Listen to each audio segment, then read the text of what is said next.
নোয়াখালীর মাইজদিতে 1200 litre petrol সহ 3 জনকে গ্রেফতার করেছে ডিবি পুলিশ। বাড়ির চারদিকে দেয়াল, বাইরে থেকে ভেতরে কি রয়েছে বোঝার উপায় নেই। সেই বাড়িতেই লুকিয়ে রাখা হয়েছিল 1200 লিটার পেট্রোল। এসব পেট্রোল বেশি দামে বিক্রির উদ্দেশ্যে মজুত করা হয়েছিল। খবর পেয়ে এসব পেট্রোল জব্দ করেন গোয়েন্দা পুলিশ, ডিবি। এই ঘটনায় 3 জনকে গ্রেপ্তার করা হয়েছে। গতকাল বুধবার সন্ধ্যায় নোয়াখালীর জেলার শহর মাইজদির লক্ষ্মীনারায়ণপুর এলাকায় এ ঘটনা ঘটে।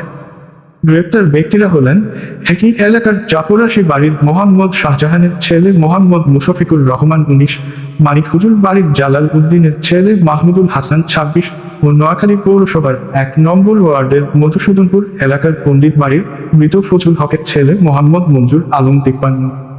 গোয়েন্দা পুলিশ জানায়, তারা ওই বাড়িতে অবৈধ পেট্রোল মজুদের তথ্য পেয়েছিল। পরে অভিযান চালানো হয়। অভিযানে বাড়ির ভেতর থেকে ড্রাম ভর্তি পেট্রোল উদ্ধার করা হয়।